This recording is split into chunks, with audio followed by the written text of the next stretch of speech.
Welkom. Vandag duik ons in 'n idee wat ons almal raak. Stel jou die internet voor, maar nie as 'n biblioteek nie. Nee, stel jou dit voor as 'n reuse, chaotiese, digitale hospitaal. Daar's geen ontvangsdame nie, die gange is deurmekaar en beide pasiënte en dokters dwaal rond op soek na antwoorde.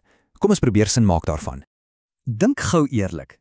Wanneer daai vreemde puntjie of onverwagse simptoom opduik, wat doen jy eerste?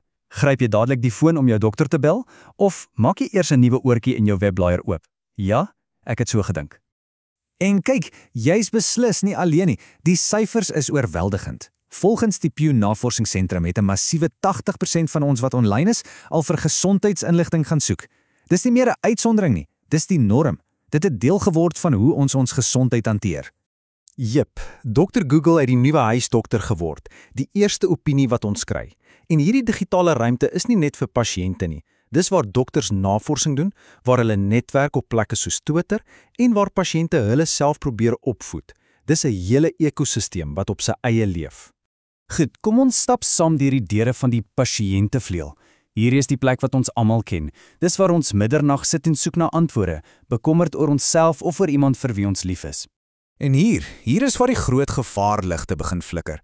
Daar's geen gehaltebeheer nie. Niemand staan by die deur en kontroleer die feite nie. En dit is gevaarlik. Dit kan lei tot mense wat te lank wag om regte sorg te kry, 'n wantrou in dokters en kosbare tyd wat in spreekkamers gemors word om mites wat online gevind is reg te stel. Om dinge nog erger te maak, is daar 'n massiewe kommunikasiegaping. Die meeste betroubare gesondheidsinligting is geskryf op 'n akademiese kollegie vlak, maar die gemiddelde persoon lees gemaklik op 'n graad 8 vlak. So selfs al is die inligting tegnies korrek, is dit dikwels so ingewikkeld dat dit net sowel in 'n ander taal kan wees. So, hoe op aarde weet ons wie om te vertrou? Wel, daar is gereedskap. Een daarvan is die HON-kode.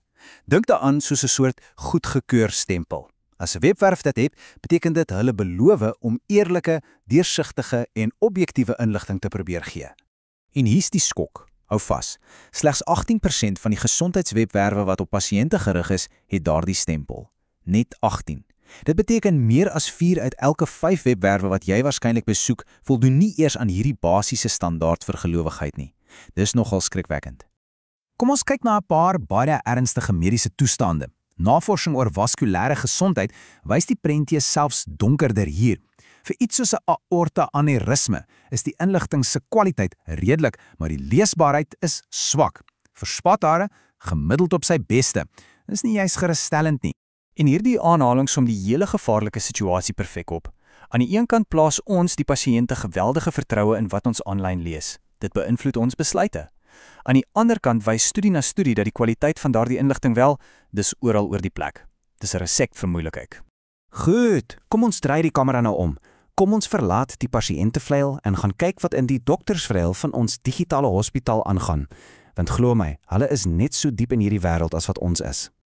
Dokters is nie immuun teen die internet nie. Hulle gebruik dit vir alles. Hulle kyk YouTube-video's om voor te berei vir komplekse operasies. Hulle gebruik dit om die volgende generasie dokters te werf. Hulle deel navorsing en hulle leer aanlyn. Dit is deel van die moderne mediese praktyk. Hierdie statistiek is regtig iets om oor te dink. 95%. Dis basies elke jong chirurg in opleiding. Hulle maak staat op oop platforms soos YouTube om te leer hoe om operasies te doen. Dit wys jou net hoe diep hierdie tegnologie in die hart van medisyne ingebed is. Maar nes met die pasiëntinligting is daar 'n massiewe probleem met kwaliteitskontrole. Kyk na hierdie voorbeeld. In video's oor hoe om toegang tot 'n groot arterie in die been te kry, wys die vaskulêre chirurge die korrekte, riglyn aanbevole tegniek met ultragelank. Maar die video's van ander spesialiste, hulle wys meestal 'n ouer, minder veilige tegniek. En wie jou wag? Niemand nie. Die punt wat ek wil maak is dat hierdie probleem nie net pasiënte raak nie. Glad nie.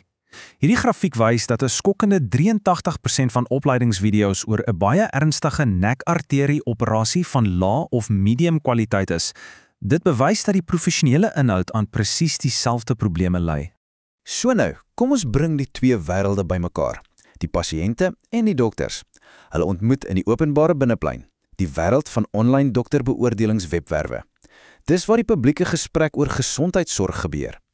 En die data wys die dokters is daar. 'n Groot meerderheid, 87%, het 'n aanlyn profiel met ten minste een resensie. Hulle is sigbaar.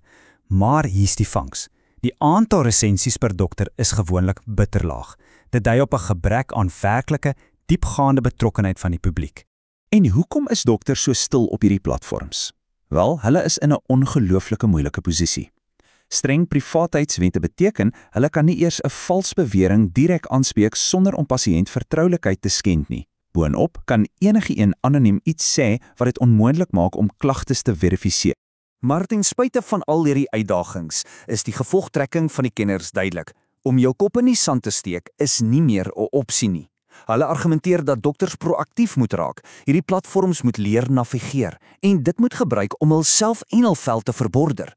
Goed, ons het nou die probleme in ons digitale hospitaal gediagnoseer. Die plek is duidelik 'n bietjie siek, so dis tyd vir die apteek. Hier is 'n voorskrif, 'n paar praktiese stappe wat ons almal kan neem om veiliger en slimmer online te wees oor ons gesondheid. Hier is 'n eenvoudige kontrolelys. 4 dinge om na te kyk. Eerstens, wie het dit geskryf en is hulle gekwalifiseer? Tweedens, wys hulle waar hulle hul inligting gekry het. Derdens, hoe oud is die inligting? En vierdens, wie betaal vir die webwerf? As jy hierdie 4 vrae kan antwoord, is jy al baie veiliger.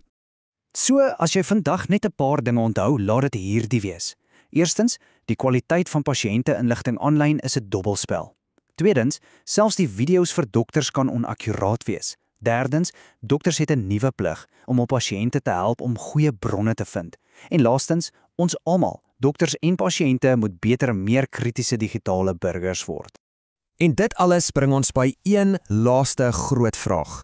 Die digitale hospitaal is nie meer iets van die toekoms nie. Ons is reeds daar binne. Die vraag is nie of ons dit gaan gebruik nie, maar hoe.